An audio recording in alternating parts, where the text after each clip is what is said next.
Now I'm excited to introduce our speaker. At PBR Hawaiian Associates, Grace Zheng is a senior associate who manages and contributes to landscape architectural and planning team on a wide range of project types that range from commercial, mixed-use development, residential, to cultural and institutional.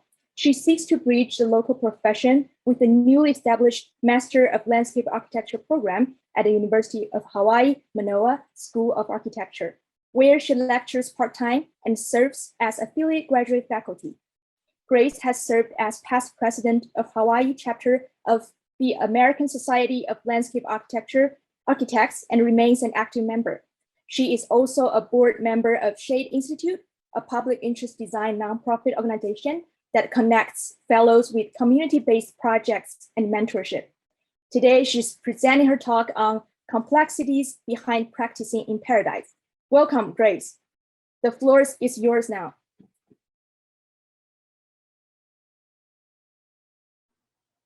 Hi, everyone. Thank you for joining me.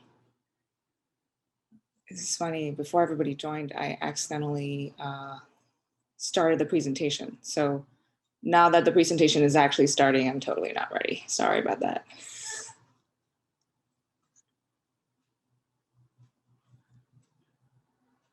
You can see my screen? Yes, we can. Okay, thank you. So, I don't know where to begin. I'm a Cornell alum.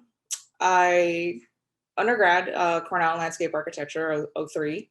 And then I worked for several years. I worked at SWA for a few years. And then I worked at Peter Walker and Partners in Berkeley for a couple of years. And basically hit a point where I was like, I think I need more schooling, which seems like torture actually, now that I talk about it. But I wanted to go back and really explore sort of on a theoretical level, what else there was to planning and landscape architecture. So I have a dual degree from Cornell, Master of Regional Planning and Master of Landscape Architecture. And I ended up moving to Hawaii because my partner, my then boyfriend, now husband,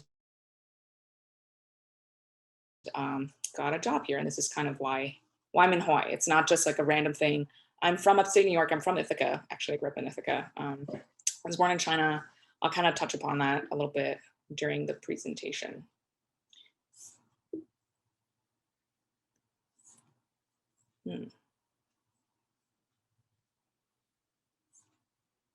So at PBR Hawaii, we're about 40-something people. It's kind of half planning, half landscape architecture. And our projects are sort of spanning throughout the entire state. I would say, we've had a huge impact on various islands in the state. And that's really why when I first moved out to Hawaii, I didn't really look at it at any other firms. I kind of did my homework on this company and felt that this was, for me, kind of an influential way to make a difference on, landscape architecture wise, but also on the land. And a lot of the projects got constructed, and that was really important to me because when I worked at the larger firms, SWA and PWP, we get these like massive projects. They're like really fancy and nice, and it's international. We did a project in Egypt, super exotic. But I just felt a disconnect, and I wanted to be able to go to the job site, sort of drive there really. So this is kind of why I ended up at PBR. For those of you who don't know, because when I first moved here, I was like, this is fabulous, it's paradise. There's sunshine and rainbows and palm trees, and it's basically vacation, right? People spend thousands of dollars to come here for vacation, but I wanted to put the islands in context for everybody. This is part of the Ring of Fire. We're basically volcanic islands. We're, in this loop essentially between Japan and North America. And we're significantly farther away than people realize from the continent. It's actually closer for us to fly to New Zealand than it is to New York, for example. So the chain of islands, it's forming from the biggest island to the right-hand side of the screen. It's the Big Island. So that's what Hawaii means, is Big Island. And that's the youngest geologically speaking. And to the left, beginning with Niihau, Kauai, the island of Oahu, which is where I reside in Honolulu. Then there's Molokai, Lanai, Kaho'olawe, Maui, and Big Island. So these islands, if you're looking at it from left to right, you're looking at it in geological time frame. So they're actually more eroded, which you can kind of tell from the topography. The farther it is away from the volcanic center, the more millions of years it's had in terms of erosion, water, wind, and so forth.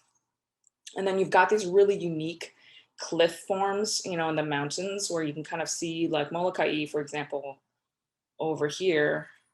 There's been landslides in the island itself. This is like millions of years ago. But basically the landslide, what happens is it falls off the face of the cliff. And that's why we have really sharp mountain ranges, and it just slides into the ocean. So a lot of that is not seen. And this is kind of the geographical context that we live in, is all of these different islands are different counties as well. So Oahu is an island itself. It's the county of Honolulu, because the city of Honolulu is takes such precedence politically. Molokai, Lanai, Kaho'olawe, Maui, this is all one county. Hawaii Island is its own county. Kauai Island is its own county with Niihau. Niihau is basically a private island. It's very limited, restricted access. But these are all different counties and different jurisdictions within the state of Hawaii.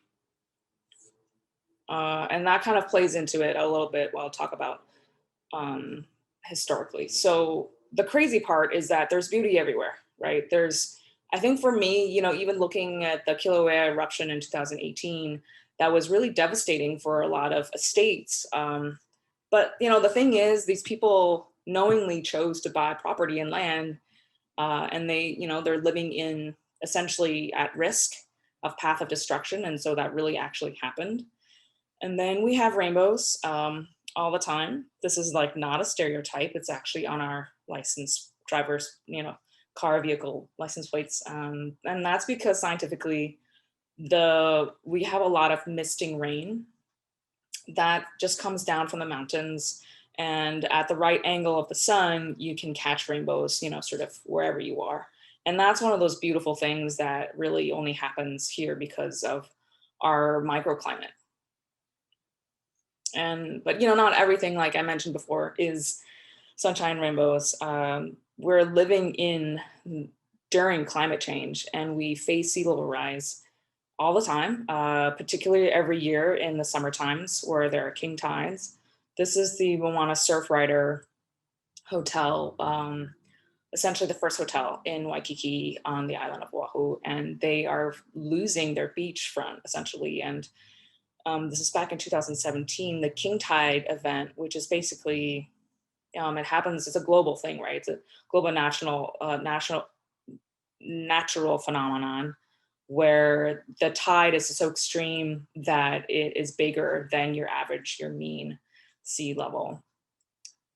This is the photo that, when it was published by Hawaii Sea Grant, which is part of University of Hawaii's research extension, when this was published with local newspaper, this is the photo that really became a catalyst for government officials and actually talking about how do we address this before it's too late, this iconic hotel, and before it affects all of our businesses and so forth. So, I'll talk about photos and kind of agency and someone's perspective behind that in a little bit as well. But, it's really important when you capture photos to convey a message. The other part of it is, there's a lot of complexity and history to the Hawaiian Islands. So it's basically Polynesian voyaging, and we're kind of related to Vanuatu and all the other islands. They were basically looking for new places to live, right?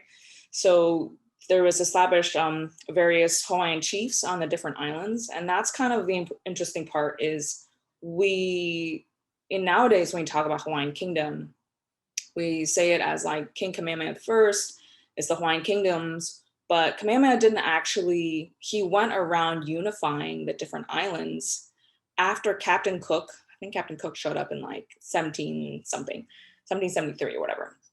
So Captain Cook is, this man, English, he comes and he basically trades various goods with Kamehameha on the Big Island and for rifles. And Kamehameha was able to go to Maui and Oahu and basically take over the different islands because he had rifles, and none of the other chiefs and Hawaiians in the other islands had rifles.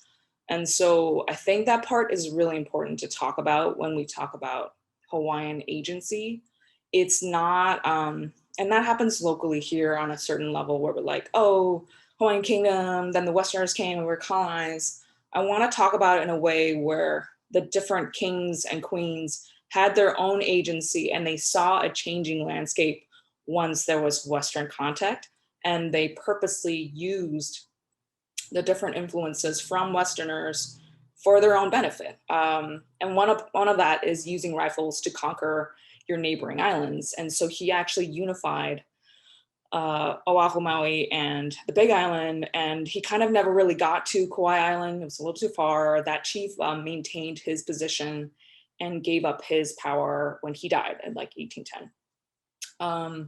But this is really important because when the Westerners came, there was like horses, there was pigs, there was a lot of other animals, which we'll talk about, and how that is devastating on an ecological level. But Kamehameha realized, so they're not born, I'm not going to get into the Hawaiian language and naming, but the kings are not named Kamehameha when they're born. That's like a name that is given to them. But the third Kamehameha, essentially was very much cognizant of how Westerners were coming over. They saw a huge threat because, Hawaiians themselves had used rifles. There's a lot of like beefing going on between trade ships and harbors, and trying to come and barter. And, we use the word barter in a very neutral way, but there's no way to know what actually happened if they didn't come and kill Native Hawaiians and so forth. So essentially, Kamehameha III realized that land ownership has to change. And so the Great Mahele happened in 1848. And basically that was kind of the creation, the Hawaiian hybridization of land ownership. Because prior to that, there was no concept of privatization of land and ownership of land. That's just not a Hawaiian way of thinking. Everything is public and it's a giant community, and everybody works together to take care, to be stewards of the natural resources that is available, to help each other out and share resources. It's us. It's always talking about us and we and ours. And it wasn't until Western contact, where Westerners talk about themselves in a very individualized way, that this whole paradigm of realizing what is at stakes and what is at risk here, that Hawaiians decided to hybridize their own governance laws with Western laws. And that relates to land use, how land is used, who gets what, resources that are managed. And, Kamehameha I, for example, was gifted horses and cattle and so forth. And he's the one who actually brought over Portuguese like cowboys to teach Native Hawaiians how to ride horses, how to be cattle ranching and so forth. And, a lot of the kind of deforestation that's happened, it wasn't just like Westerners coming to deforest. It was Hawaiians seeing a way to benefit. And at the time, not knowing the preciousness of the resources, they were basically selling resources like sandalwood, for example, and like clearing forests for cattle land, for their own cattle land to sell off. So there is it's a very complex history. It's not just like a black and white, they came, they took over.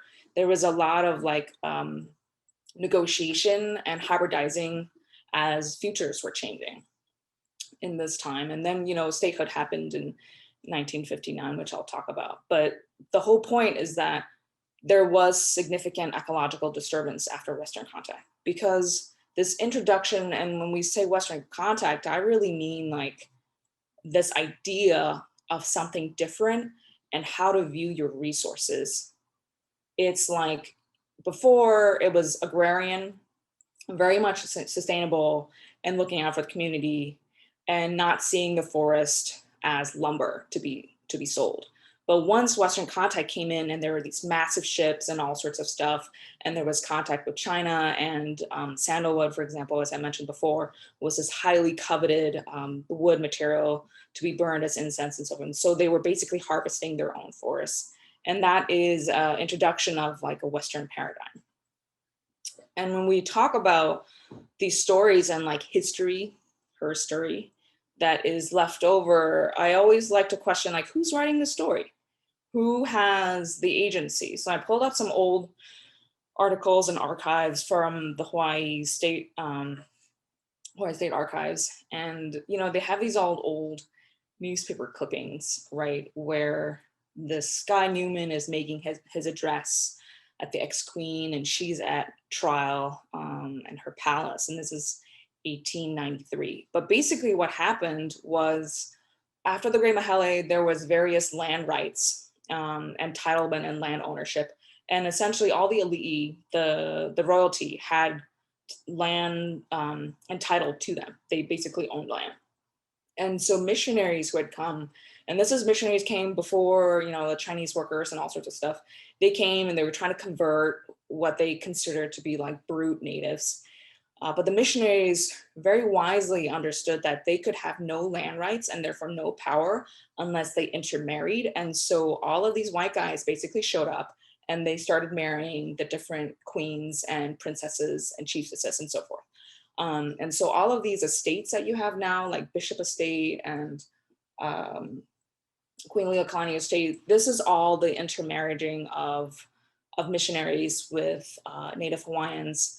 And the Native Hawaiians realizing that they kind of have to codify their culture and their language, and actually creating a written language for themselves so that their culture could be perpetuated and passed forward. But the part that isn't really talked about is Queen Leokalani was a major threat to American businessmen who had shown up, and they wanted to develop land and change the islands. And they had major business interests, and they saw her dominance and her position of power as a huge obstacle. So they basically put her on house arrest, and through different like actual political manipulation and use of military power, they put her on lockdown. And the agency on her end that I want to talk about that's really important is that she wanted to be in touch with what was going on outside of Iolani Palace. And so she got people to wrap flowers in Hawaiian newspaper print. And it was disguised as daily irregular flower deliveries, and it would be newspaper, but it's in Hawaiian, which she reads. And she's, Hawaiians at that time were highly literate, both in English and in written Hawaiian language. And so she would get her news from the outside world, from the different revolts and stuff secretly in flower wrappings. But basically they, these American white men with military power provided by the US, they held her at gunpoint, and she was forced to abdicate her throne because her subjects, in like 1895 were revolting, and there were so many deaths that she didn't want her people to suffer. So she gave up the throne. So shortly after that, American businessman Sanford Dole, by the way, is Dole Pineapples, that we kind of all know about. He was kind of essentially a self-appointed governor. He essentially prohibited Hawaiian language and Hawaiian cultural practice. And this is my opinion. We know that he prohibited it, but my opinion is that he understood how powerful it was, language and culture, and a perpetuity of self-identity, that he wanted to prevent it to basically whitewash and assimilate Native Hawaiians. And, and that was towards the end of the 19th century. So this time that it's happening, we've got essentially like wetlands in Waikiki. You can see Diamond Head, which is known as Leahi in Hawaiian language, is very pristine. And then shortly afterwards, after the queen abdicated her throne, all of this American industry, basically entrepreneurs in a different language, showed up and started to build hotels. And you've got the Royal Hawaiian Hotel under construction here in 1925. This is the Moana Surf Rider. This is the one where the beach is eroding. As you can see, like 100 years ago, there was already very little beach, and the coral reefs were there to basically protect this kind of beautiful cove with natural spring water. We've kind of done a terrible job, we as in humans. But it's important to know that this is a capitalization of natural resources. So this whole introduced Western paradigm of like exploiting the land and finding different ways of making money is now a fifth of Hawaii's economy. So you've got Waiahi in the distance here. This is the whole Waikiki waterfront. It's right up against the beach. This is another king tide event where essentially you've got maybe 30 feet of beach left. And the businesses in Waikiki are scrambling and freaking out because this whole portion of land will soon be underwater in probably like 25 years. And the other part to sort of not forget is that because of all this, the US military presence has been around in Hawaiian Islands pre the establishment of statehood, which was 1959. I mean, the whole reason of it is that these businessmen came and saw it as a huge strategic opportunity, and they basically lobbied for the US government to position themselves military-wise as like a stronghold, the way that like Alaska was kind of purchased and so forth. But this is really only 40 years after, or 50 years after the Queen gave up her throne. There was massive commercial development, and basically when you're rich and powerful, you can lobby for the government to come protect your interests. And so we should have no illusions or pretenses about what military power is actually for. It's to protect business interests predominantly. The important part to not kind of forget is that it's not just like, oh, business people came over, is I want to talk about Indigenous voices and perpetuating culture. And so Hawaiians have been fighting back. Mauna Kea protests for the 30-meter telescope in 2019. Some of you may have heard of it. And I know a lot of people talk about it like, oh my God, why is this a big deal? We want telescope, it's for science, it's for observation.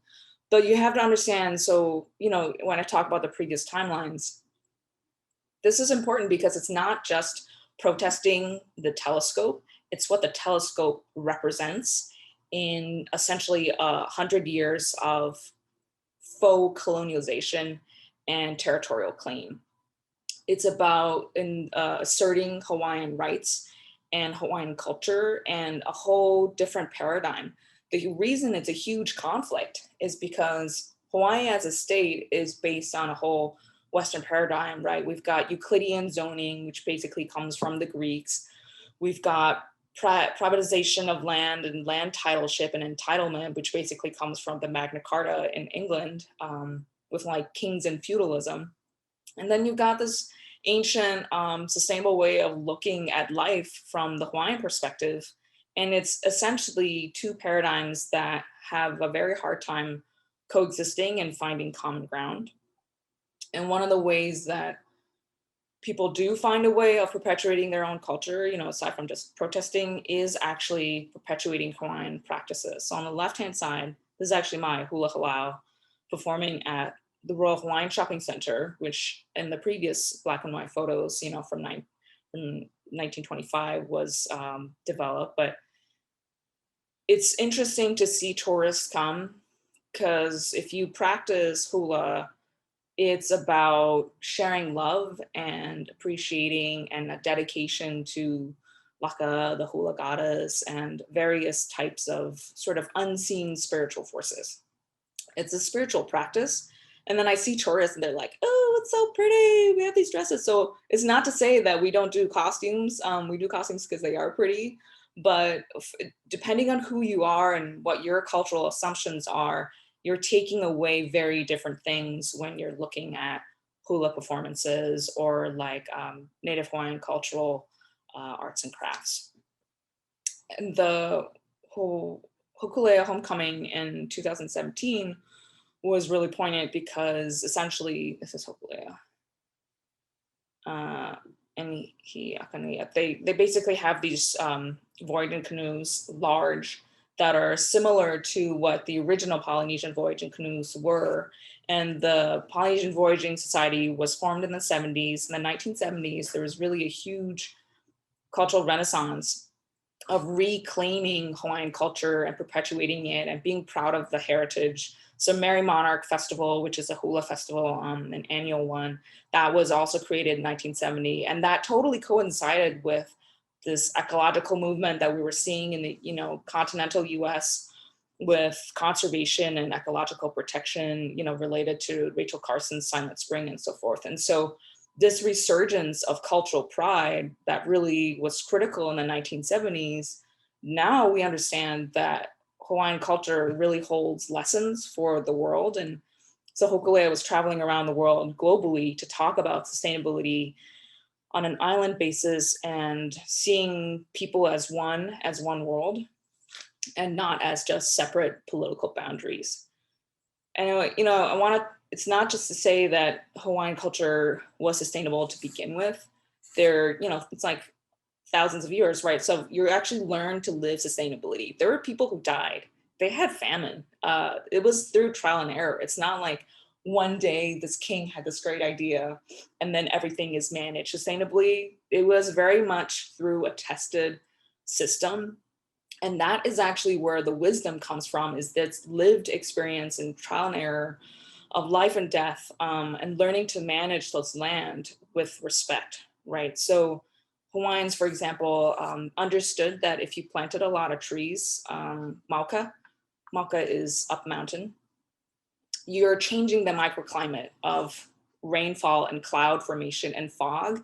And they understood that if you planted more trees, you're changing the microclimate up the mountain, and therefore you would get more rain. And then if you get more rain, that is more water to irrigate your lo'i, your kalo terraces. And the terraces were built really sustainably, where they pull irrigation ditches from the stream. The water goes through the different kalo patches, and then it's cleansed because it's slowly moving water. And then the water isn't taken away, it's reconnected back to the stream. And so the water that is put back is no dirtier than it was when it first entered the kalo patch, and it goes back to the stream. And there's various ways of diverting and re-contributing back to the tributary, which then leads to the ocean. And the critical part is understanding this is all connected, right? Hydrologically, it's not like they had this terminology back then, this Western terminology of talking about systems and like hydrology and weather. They just understood it as all one system, and that it's the whole system is connected. So if you have really dirty, mucky water, you basically are screwing yourself over because you're also fishing in the ocean. And so when we talk about water quality now, it's kind of, Army Corps of engineered language. And it doesn't come from a holistic way of thinking where everything is connected and everything has consequences. The spiritual relationship to land and ocean for Native Hawaiians is very much embedded in having respect for all of the resources, right? And it's embedded in the language for Hawaiians. So Mauna is high mountain. This Mauka I talked about before is towards the mountain.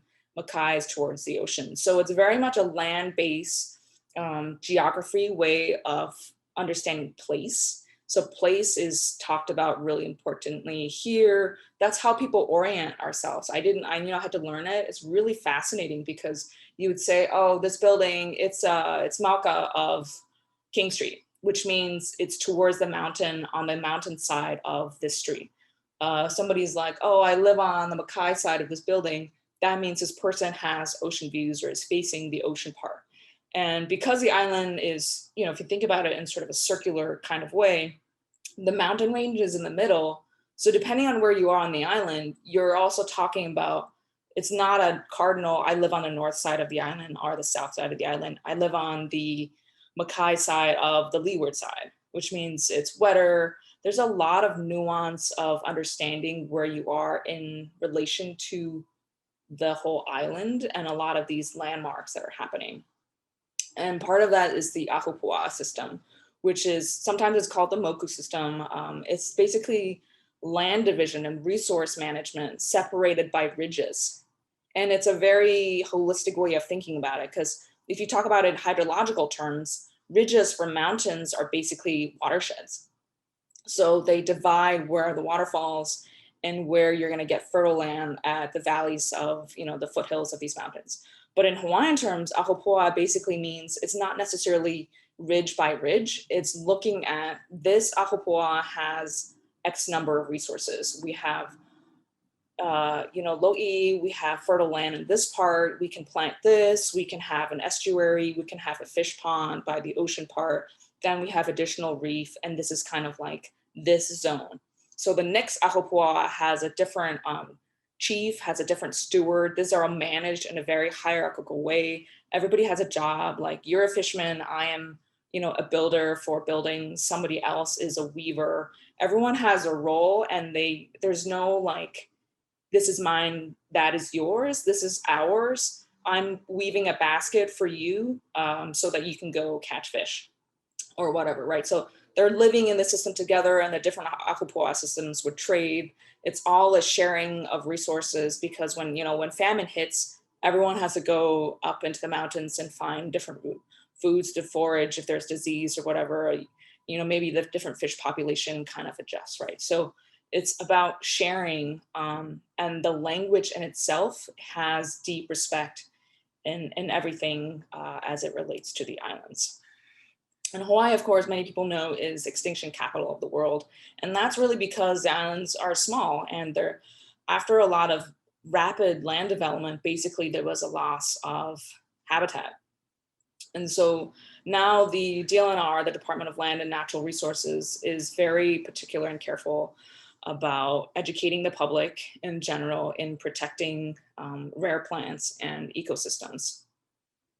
This is the native Hawaiian crow, which has been reintroduced recently back to Kauai Island. Its population is getting monitored, but we have, infestations like rats.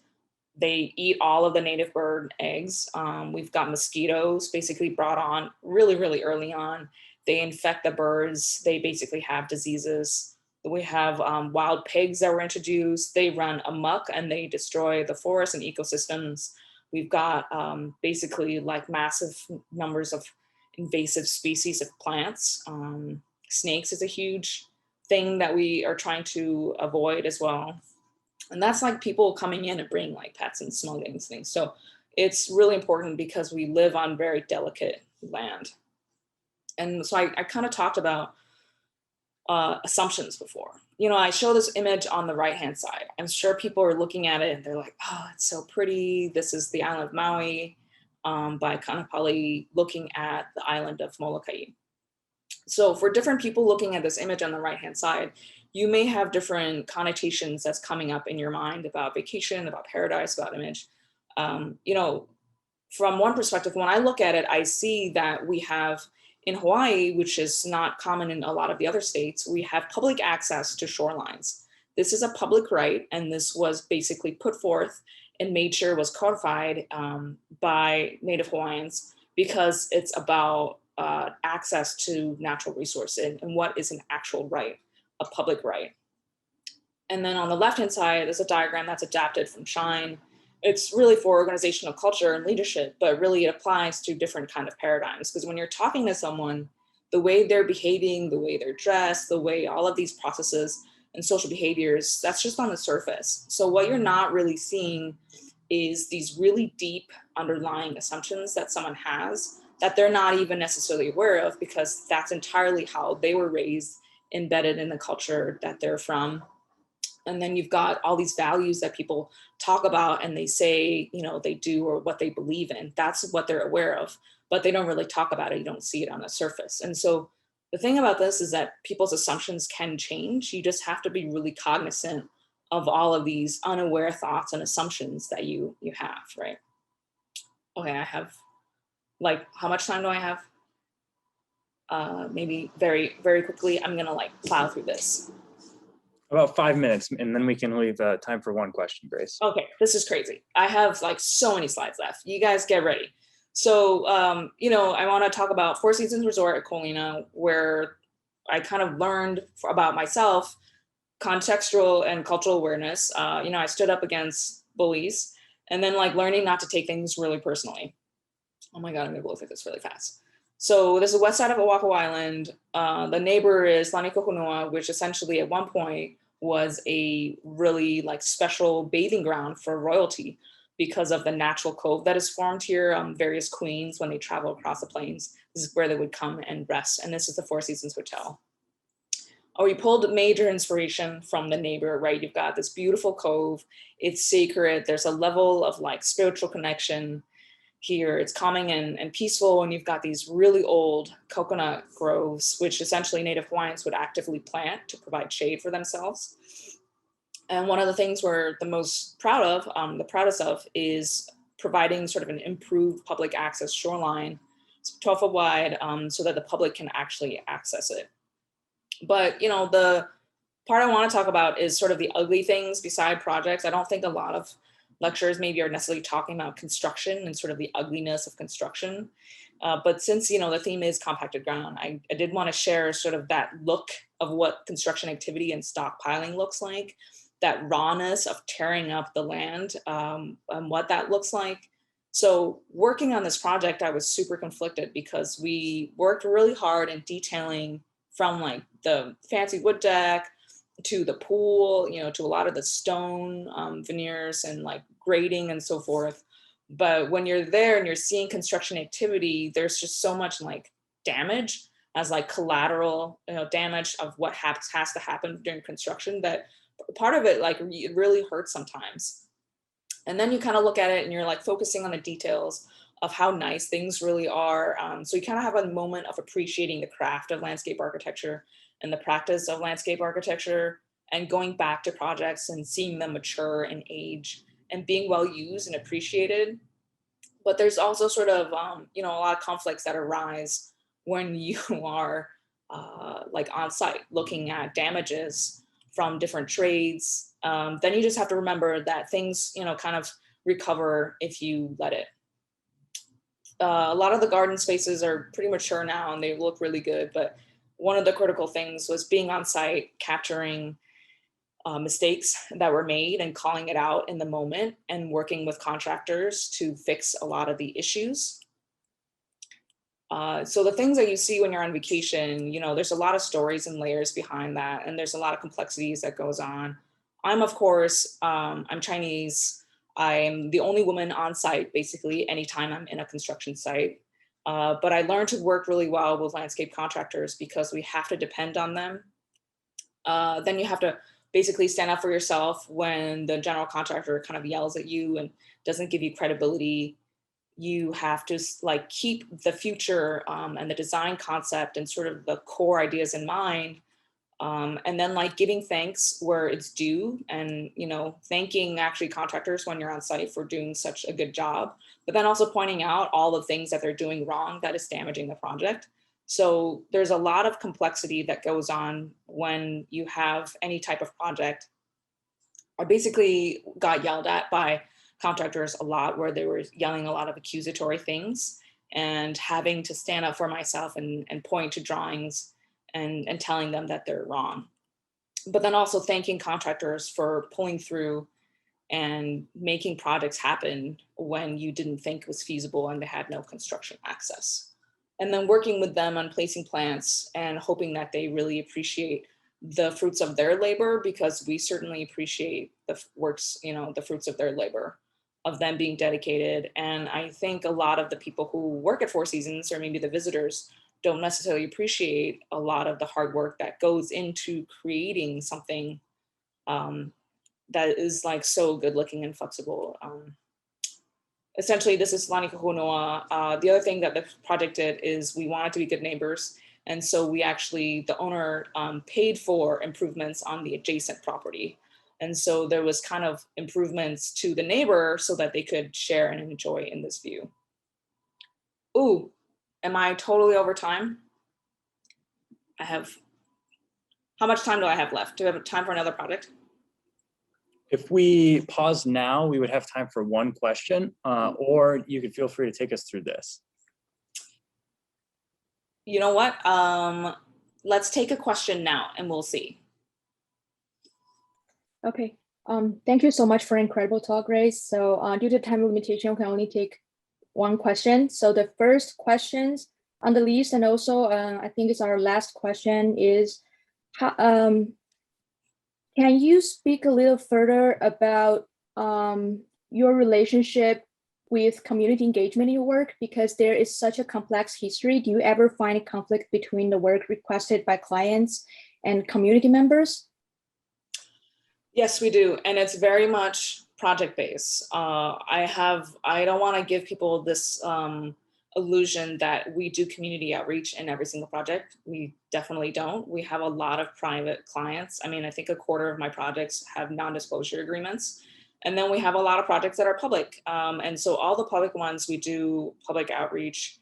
This example of Thomas Square, at the reopening of it, there was hundreds of people because it's a historic park. And the community outreach process that we went through was like years.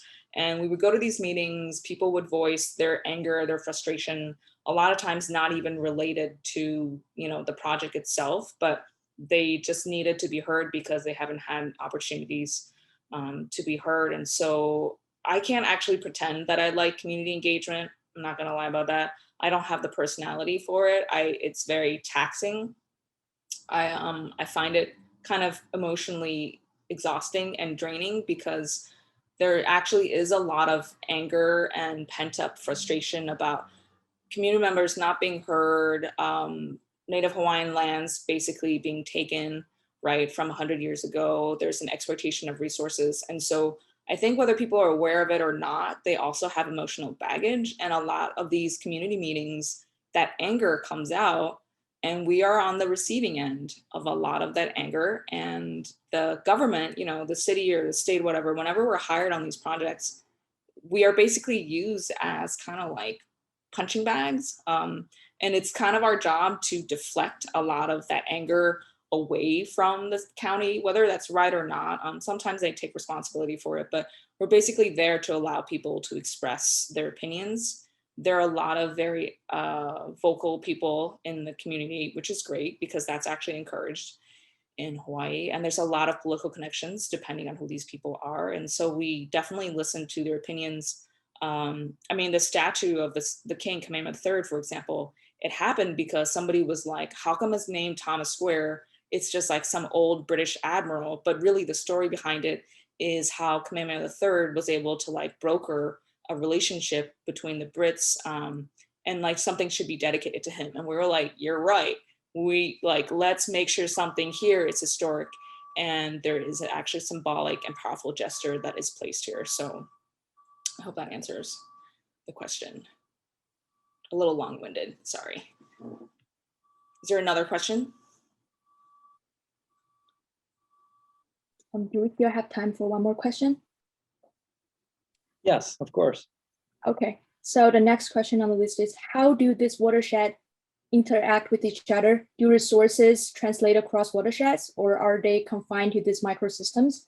Additionally, how did Western/colonial contact influence this system? The original Ahupua'a system, the watersheds had their own. Basically, you have your own resources limited by the watershed itself. And then, like I said, it's not exactly per each watershed. The Ahupua'a is actually based, the boundary is drawn based on available resources within this Ahupua'a. So basically, you would draw the boundary so that you could get as much different types of resources possible. And then when you couldn't, you would trade different types of resources with other ones. So there are certain Ahupua'as, for example, that like basically they didn't have a much mountain, they couldn't grow a lot of lo'i, but they had a lot of coastal frontage and they had a lot of fish ponds and so forth. And so they would end up trading heavily, way more with other Ahupua'as. And I would say in that way, there is no, there are similar resources as much as possible, but there's also a sharing of resources. And I'm sorry, I didn't catch the second part of the Western. What was the second part of the question? The second part of the question is, do resources translate across watersheds, or are they, the second one is, additionally, how did Western/colonial contact influence this system? It basically became a re-understanding of resources. And then once the US territory came forward, we're basically imposing a Western system of land division, Euclidean zoning, which is basically like political boundaries imposed on the land. And so we're totally devoid and separate from Ahupua'a system. And there's some naming that is left over, but the way we use our resources is absolutely different and devoid. And we're very much attached. And that's actually one of the reasons the islands are struggling in terms of being sustainable. Yeah, so we're separate and devoid of that. But as you've seen from the different timelines before, a lot of the students, there's a lot of projects that are going on that are trying to address that and looking at it from a holistic point of view.